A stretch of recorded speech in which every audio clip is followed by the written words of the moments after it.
Have you ever felt like you're just stuck on a hamster wheel at work? Solving the same problems over and over and over again? It's a huge frustration in pretty much any organization. Well, today, we're going to talk about how to break that cycle. We're going to explore a completely new way to think about challenges and move from just slapping on Band-Aids to building truly wise, long-term solutions. This is the question, isn't it? It keeps so many of us up at night. A project goes off the rails, that same quality issue pops up again, or team morale takes a nosedive for the third time this year. We keep putting out the same fire, but a few months later, poof, it's back. So, what is going on? Why does this happen? The heart of the issue almost always comes down to this. A quick fix, like reassigning a task or holding a one-off meeting, that's like taking a painkiller for a broken leg. Sure, it might make you feel better for a little while, but it does absolutely nothing to fix the actual break. Curing the disease, well, that requires a much deeper look. And to find that cure, we have to start by completely rethinking how we even see problems in the first place. This isn't about finding someone to blame or just shrugging our shoulders and saying bad luck.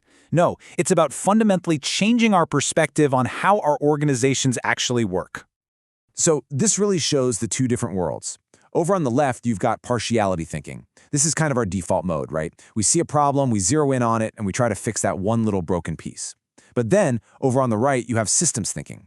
This is a totally different ballgame. It's the understanding that an organization isn't just a pile of separate parts, it's an interconnected web. And the problems we see on the surface, they're usually just symptoms of a much deeper issue in the structure itself. Here's a great way to think about it.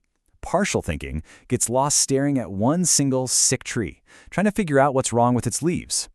Systems thinking, on the other hand, steps back and realizes the entire forest might be suffering from a drought. It's all about seeing that big picture without losing sight of the important details. Okay, so let's dig into that a little deeper. What exactly is this powerful idea of systems thinking? Because it's really the foundation for any kind of smart, lasting problem solving.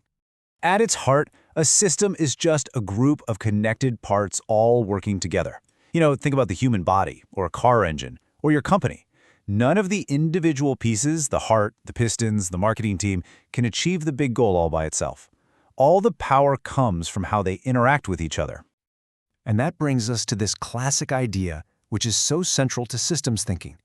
When you combine different parts in just the right way, you don't just get the sum of what they can do alone.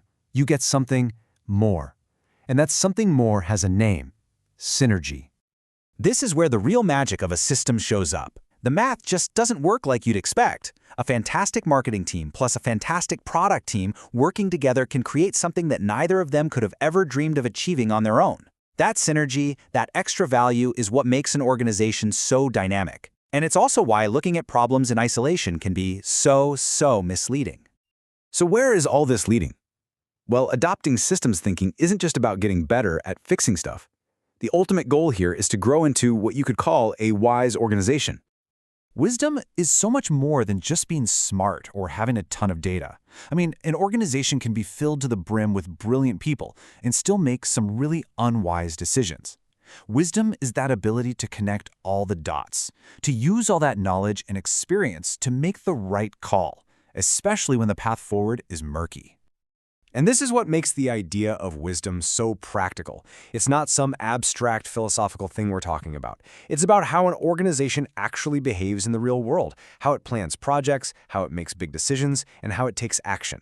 A wise organization doesn't just know things, it knows how to apply what it knows effectively. So how do we actually do this? How do we bridge that gap between thinking about systems and actually building wisdom? Well, we need tools. We need practical, repeatable frameworks that can guide us from just seeing a symptom to actually curing the disease. First up, we've got DMAIC. This is a real cornerstone of the Six Sigma world, and it's a 5-step, data-driven cycle. You start by defining the problem with crystal clarity. Then, you measure what's happening right now to get a solid baseline. Next, and this is key, you analyze all that data to find the true root cause, not just what you think it is. Only then do you move to improve the process, and finally, the step that so many people forget, you put a system of control in place to make sure that problem never, ever comes back. Another really powerful blueprint is the 8D, or 8 Disciplines Framework.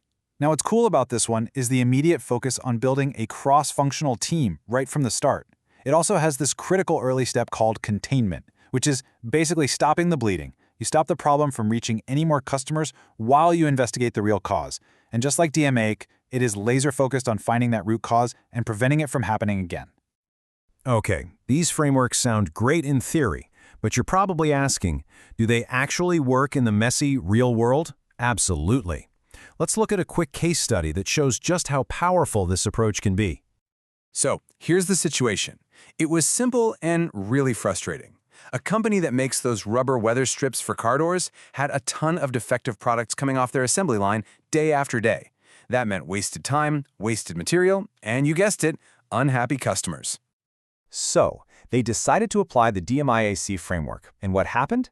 Well, just look at this chart. The result was nothing short of dramatic. They drove their rejection rate down from 5.5% to just over 3%.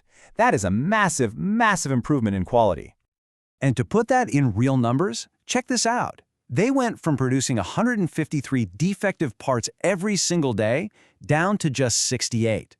They cut the number of bad parts by more than half. I mean, just think about the savings in cost and the huge boost in efficiency. This wasn't a lucky guess. It was the direct result of a structured, systematic approach. And this right here is the biggest takeaway of all. They didn't just patch the leak for a few weeks. They fundamentally re-engineered their process based on hard data and real analysis. They built knowledge into the system itself. In other words, the organization actually became wiser. It learned how to stop that problem from happening again. So this brings us to the big question for you and your team to think about. The next time you're facing a stubborn challenge, ask yourselves, are we just putting out another fire, or are we taking the steps to build a stronger, smarter, and ultimately a wiser organization for the future?